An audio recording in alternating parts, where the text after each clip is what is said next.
आप सभी के अंदर विराजमान मेरे परम पिता परमात्मा को मेरा कोटि कोटि नमन। ये कोई राजेश भाई साहब है, वे प्रश्न करते हैं कि मनुष्य शरीर में जीव के रहने का स्थान कौन सा है और शरीर छोड़ने के बाद यह आत्मा कहाँ जाएगी, क्या खाएगी। ये सवाल बहुत से लोगों के मन में आता है। बहुत से लोगों की ये जिज्ञासा होती है कि मरने के बाद हमारा क्या होगा, यह आत्मा कहाँ जाएगी, क्या करेगी, कैसे रहेगी। तो सुखराम जी महाराज ने इसके लिए भी अपने ग्रंथ में बहुत अच्छे पद लिखे हैं। वे कहते हैं, जीव बसे किस ठोड़ निकस कहाँ जाएगो, ओ तन छाड़ हंस कहाँ कहाँ खाएगो। सुखराम जी महाराज कहते हैं, जीव यानी आत्मा, इस शरीर में आत्मा के रहने का स्थान कौन सा है और इससे निकलने के बाद वह कहाँ जाएगा और इस शरीर को छोड़ने के बाद वह आत्मा क्या खाएगी। फिर वे उसका उत्तर भी देते हैं, कहते हैं, जीव को कंठ स्थान है निकस वासना जहाँ जाएगो। जीव यानी आत्मा का रहने का स्थान कंठ है। इस शरीर में जब कभी किसी के गले को दबाया जाता है तो हम जानते हैं कि जैसे ही इस गले को दबाते हैं तो मनुष्य की सांस रुक जाती है, अटक जाती है, वह मर भी सकता है।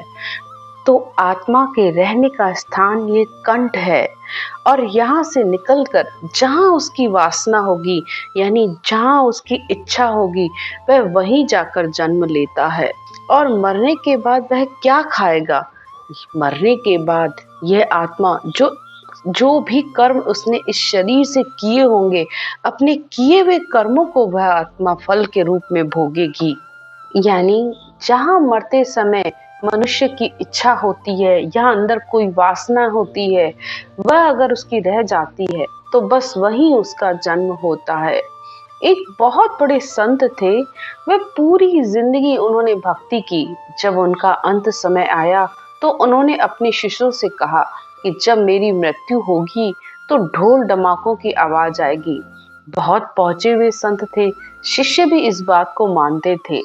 लेकिन जब उनकी मृत्यु हुई तो ऐसा कुछ भी नहीं हुआ।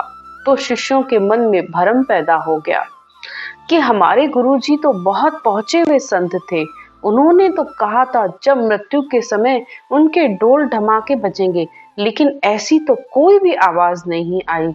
थोड़े दिनों बाद उनका कोई बहुत पहुंचा हुआ शिष्य था, वह भी अपने गुरु के समान बहुत ज्ञानी था। वह उनसे मिलने के लिए आया। तो जब वह आया तो उसे पता चला कि गुरु की मृत्यु हो चुकी है और सब शिष्यों ने उनको बताया कि गुरुजी ने अंत समय में कहा था कि जब उनकी मृत्यु होगी तो बहुत सारे ढोल धमाके बजेंगे, लेकिन ऐसा कुछ भी नहीं हुआ। तो वह शिष्य बड़ा ही सुजान था, उसे अंदर से अच्छे से पता था कि उसके गुरु बहुत ही पहुंचे हुए संत हैं। अगर उन्होंने ऐसा कहा था तो ऐसा क्यों नहीं हुआ। इस बात को जानने के लिए उसने अपने सारे शिष्यों से पूछा कि अंत समय में तुम लोगों ने गुरुजी को कहाँ लिटाया था। तब सब ने उन्हें बताया कि एक पेड़ के नीचे उन्होंने गुरुजी को लिटाया था। तो जैसे ही उसने वहां पर लेट कर देखा तो उसकी सीधी दृष्टि पेड़ पे ऊपर एक आम लटक रहा था, उस आम पर गई। शिष्य अपने गुरु की तरह ही बहुत ही सुजान और होशियार था। जैसे ही उसने आम को देखा तो वह समझ गया कि उसके गुरु को अंत समय में ये आम खाने की इच्छा हुई थी। और थोड़ी देर के बाद उन्होंने देखा कि उस कीड़े के आम खाने के बाद वह परलोक सिधार गया। तो जैसे ही वह परलोक सिधारा, वह ढोल धमाके सब बजने लग गए। तो सब शिष्यों को विश्वास हो गया कि हाँ, हमारे गुरु पहुंचे हुए संत थे। और इस बात से ये भी पता चलता है कि मनुष्य की अंत समय में जो आशा होती है, चाहना होती है, इच्छा होती है, उसी के अनुसार वह वहीं जाके वास करता है, यानी वहीं जन्म लेता है। इस कहानी से साफ पता चलता है, जहाँ आशा वहीं वासा। आगे सुखराम जी महाराज कहते हैं, ओ तन छाड़ हंस कहो कहाँ खाए को। इस शरीर को छोड़ने के बाद हंस यानी आत्मा क्या खाएगी। तो आगे भी उसमें उत्तर देते हैं, ओ तन छोड़ जीव कियो फल खावसी। इस शरीर को छोड़ने के बाद आत्मा अपने किए हुए कर्मों को फल के रूप में खाएगी, यानी जो किया है चाहे अच्छा चाहे बुरा, उसे फल के रूप में वह भोगेगी। आगे वह कहते हैं, शब्द कहो किण रूप अर्थ ओ कीजिए, नीतर करो गुरु और समझ गम लीजिए। आगे सुखराम जी महाराज कहते हैं कि इस शब्द का क्या रूप है, वह कैसा है, इसका निवास स्थान कौन सा है।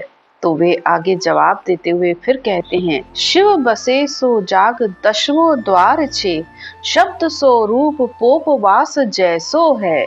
यानी इस शब्द का स्थान 10वें द्वार पर है और शब्द का रूप पोप यानी फूल में जैसे खुशबू होती है वैसे है। जिस प्रकार फूल की सुगंध को नहीं समझ सकते कि वह कैसी है, कहाँ से आ रही है, बस ये धुन भी ऐसी है, ये हर समय सिर के ऊपर अखंड रूप में बजती रहती है। बस जो इसका अनुभव करता है वही समझ सकता है। आगे की चर्चा हम अगले पाठ में करेंगे। तो इस प्रकार आप संतों की बताई हुई विधि के अनुसार भजन सिमरन कीजिए तो परमात्मा की प्राप्ति सहज में ही हो जाती है। आज की चर्चा यहीं तक। राम राम।